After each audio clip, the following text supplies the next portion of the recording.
Hello दोस्तों, जय हिंद, वंदे मातरम। आप सभी का आपके अपने यूट्यूब चैनल ALD क्लासेस पर स्वागत है। दोस्तों, ये रहा आज का मोटिवेशन। नहीं खाई ठोकरे सफ़र में तुम मंजिल की अहमियत कैसे जानोगे। नहीं खाई ठोकरे सफ़र में तुम मंजिल की अहमियत कैसे जानोगे। अगर नहीं टकराए गलत से तो सही कैसे पहचानोगे। दोस्तों, हम सभी पढ़ रहे थे वैदिक सभ्यता और पार्ट 1 पढ़ चुके हैं। आज पार्ट 2 में पढ़ेंगे उत्तर वैदिक काल। यदि आप चैनल के साथ नए जुड़े हैं तो चैनल को सब्सक्राइब कर दीजिए और बेल आइकन जरूर दबाएं, जिससे कि आने वाली हर वीडियो की नोटिफिकेशन आप तक पहुंचता रहे। दोस्तों, हम आर्य सभ्यता में पार्ट 1 पढ़ चुके हैं और पार्ट 2 में आज उत्तर वैदिक काल पढ़ेंगे। और इसके पहले हम सिंधु घाटी सभ्यता को पूरा कंप्लीट कर चुके हैं। यदि आप सिंधु घाटी सभ्यता का देखना चाहते हैं उसका वीडियो तो डिस्क्रिप्शन में आपको लिंक मिल जाएगा, नहीं तो हमारे प्राचीन इतिहास के प्लेलिस्ट में जाकर आप देख सकते हैं।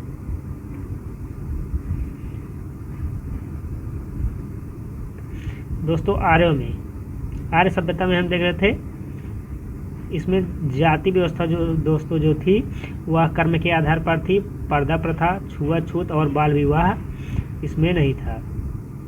ऋग्वेद के दोस्तों संकलन करता है कृष्णद्वैपायन वेद व्यास। दोस्तों, आपको बता दें कि ऋग्वेद की जो है रचना नहीं हुई है, इसका संकलन हुआ है। यह दैवी ग्रंथ है, इसे देवों द्वारा जो कहा गया था उसी का संकलन किया है ऋषि मुनियों ने। दोस्तों, ऋग्वेद में इसमें सबसे छोटा है मंत्र से मिलकर सूक्त बने हैं और सूक्त से मिलकर अष्टक या मंडल बने हैं और अष्टक या मंडल से मिलकर के साकल या वालखिल्य बने हैं। इसमें दोस्तों 10 मंडल हैं और सूक्त 1028 हैं और इसमें 1017 जो हैं साकल्य हैं और 11 जो हैं वालखिल्य हैं।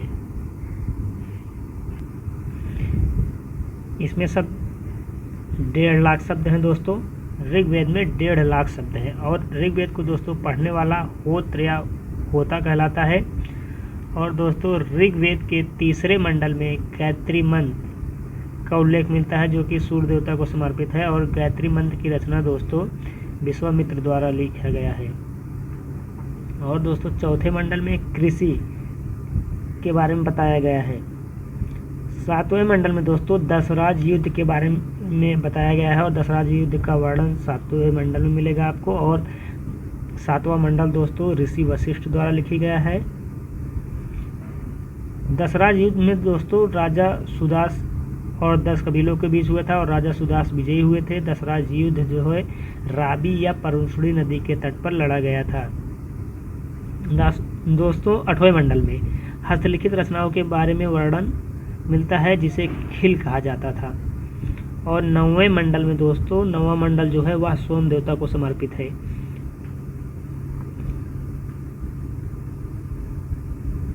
अगला है 10वें मंडल में दोस्तों जाति व्यवस्था के बारे में वर्णन मिलता है और इसे चातुर्वर्ण व्यवस्था कहते हैं। और दोस्तों, इसके बारे में जो है 10वें मंडल के पुरुष सूक्त में जानकारी मिलती है। और जाति व्यवस्था दोस्तों उस समय 4 वर्गों में विभक्त थी, जैसे ब्राह्मण, क्षत्रिय, वैश्य और शूद्र। दोस्तों, ये जो जाति व्यवस्था थी यह कर्म के आधार पर थी, ना कि वंश के आधार पर। जैसे जो ब्राह्मण थे वह शिक्षा देने का कार्य करते थे और क्षत्रिय रक्षा करने का कार्य करते थे। वैश्य जो थे वह व्यापार करते थे और शूद्र जो थे वह कारीगर का काम करते थे। इसमें दोस्तों जैसे जो ब्राह्मण का लड़का था, अगर वह कारीगर होगा तो वह भी शूद्र ही कहा जाता था। जैसे अब के समय में है, वह ब्राह्मण का लड़का है तो वह ब्राह्मण ही होगा, लेकिन वेदों में ऐसा नहीं था। उस समय ऐसे नहीं हुआ करते थे। दोस्तों, इनके कर्तव्य के बारे में जो जानकारी मिलती है वह धर्म सूत्र में मिलती है। अब दोस्तों देखते हैं ऋग्वेद के उपवेद। उपवेदों की आवश्यकता क्यों पड़ी? क्योंकि जो ऋग्वेद लिखा गया है दोस्तों वह बहुत ही जटिल भाषा में लिखा गया है और इसे जो नहीं समझ पाते थे बहुत से लोग, तो इसके बारे में सोचा इन्होंने फिर उपवेद लिखा, जो कि इससे सरल भाषा में यह लिखा गया है। और इसका दोस्तों जो ऋग्वेद का उपवेद है उसे आयुर्वेद कहते हैं। और दोस्तों, सुश्रुत के अनुसार आयुर्वेद जो है ऋग्वेद का उपवेद, यह अथर्ववेद का उपवेद है सुश्रुत के अनुसार। दोस्तों ऋग्वेद की रचना पूर्व वैदिक काल में हुई थी और दोस्तों आर्यों के समय में आर्यों ने लोहे की खोज की और यह तंबाकू से परिचित नहीं थे।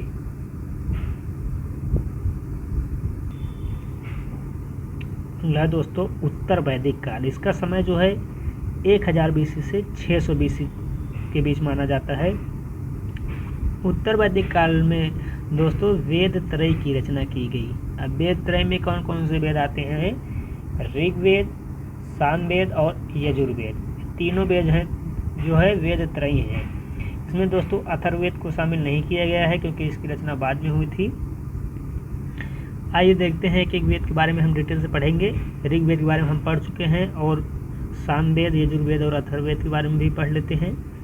सामवेद दोस्तों, सामवेद को संगीत का जनक कहा जाता है। संगीत का जनक जो है सामवेद है दोस्तों। म्यूजिक जो है इसी वेद से उत्पन्न हुई है। इसे दोस्तों स्वरों का इसमें पहला प्रयोग सामवेद में ही हुआ है और सामवेद को दोस्तों पढ़ने वाला जो होता है उसे उद्गात्र या उद्गाता कहते हैं। और दोस्तों सामवेद का उपवेद जो है गंधर्व वेद है। इसकी दोस्तों आवश्यकता क्यों पड़ी? क्योंकि सामवेद को जब सरल भाषा में अनुवाद करने के लिए उपवेद की रचना इसके गंधर्व वेद की गई और इसके जो संकलन करता है दोस्तों वह है भरत मुनि। सामवेद के संकलन करता भरत मुनि जी हैं।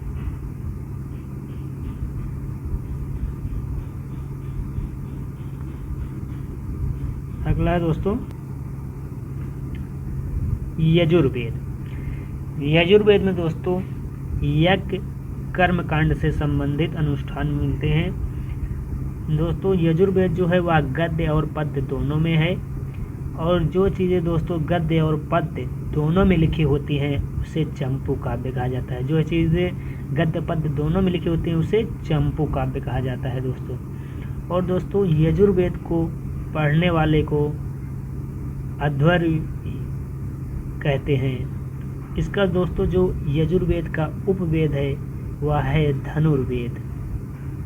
दोस्तों इसके संकलन करता है यजुर्वेद के ऋषि विश्वामित्र। अगला है दोस्तों अथर्ववेद। सबसे लास्ट में दोस्तों इसी वेद की संकलन हुआ था और इसे दोस्तों ब्रह्मवेद कहते हैं और यह सबसे नया वेद है दोस्तों। इसमें जो अथर्ववेद में जादू, टोना, वशीकरण, कृषि को प्रभावित करने वाले कीट, औषधियों के बारे में जानकारी मिलती है।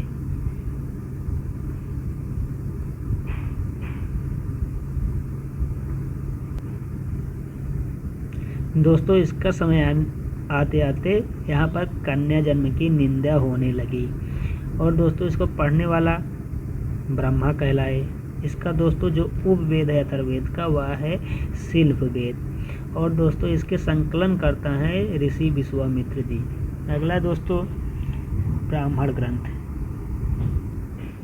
ब्राह्मण ग्रंथ क्या है दोस्तों? जब वेदों का जटिल भाषा में जो शब्द थे जब वह नहीं समझ में आ रहे थे उसके बाद दोस्तों उसका उपवेद किया गया। उपवेद में जब दोस्तों उपवेद लोगों को नहीं समझ में आया तो उसका सरल भाषा में रूपांतरण ब्राह्मण ग्रंथ के रूप में किया गया। और ब्राह्मण ग्रंथ में दोस्तों आइए देखते हैं कौन कौन से हैं।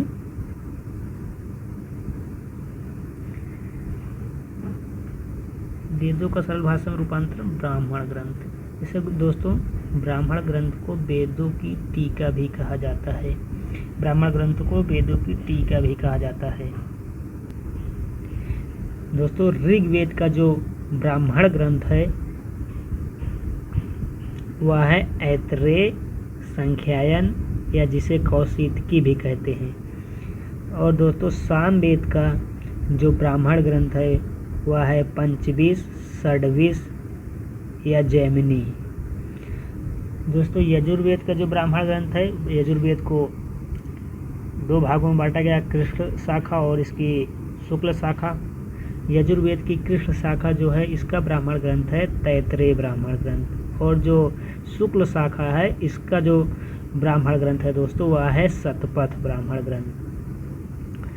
अथर्ववेद दोस्तों, अथर्ववेद का जो ब्राह्मण ग्रंथ है वह है गोवथ ब्राह्मण ग्रंथ।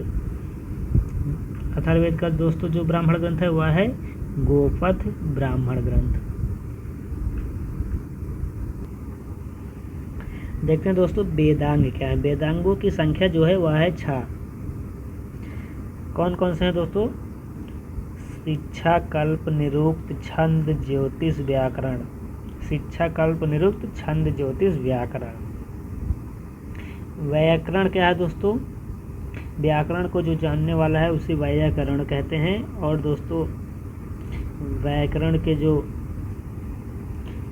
जन्म माना जाता है दोस्तों वह है अष्टाध्यायी। जो पाणिनि की पुस्तक है अष्टाध्यायी, इसी से व्याकरण का जन्म माना जाता है दोस्तों। व्याकरण को जानने वाला जो होता है वह व्याकरण होता है।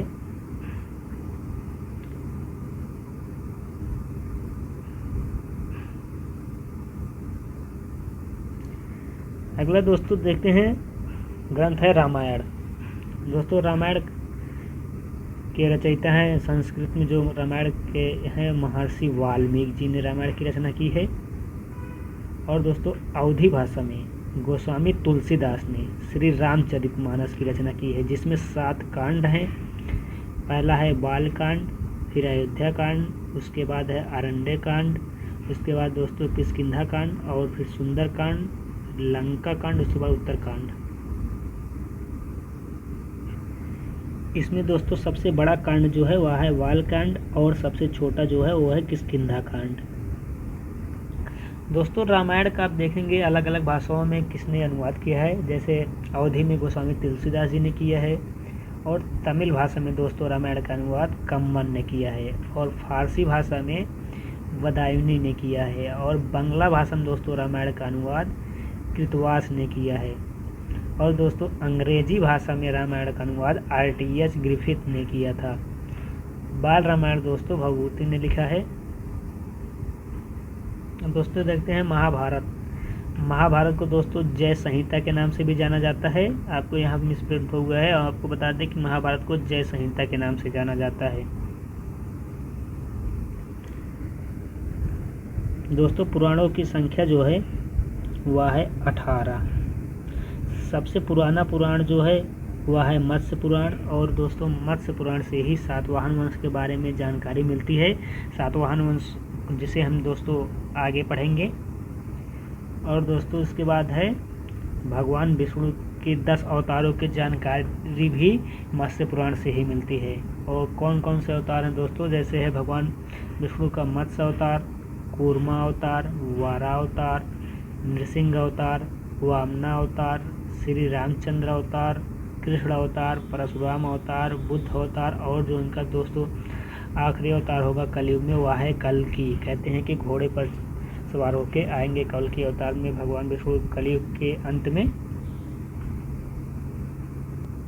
अब देखते हैं दोस्तों किस वंश की जानकारी किस पुराण से मिलती है। जैसे है मौर्य वंश। मौर्य वंश की जानकारी दोस्तों विष्णु पुराण से मिलती है, और गुप्त वंश की जानकारी वायु पुराण से मिलती है। दोस्तों भागवत पुराण जो है इससे जो है कृष्ण भक्ति की जानकारी मिलती है।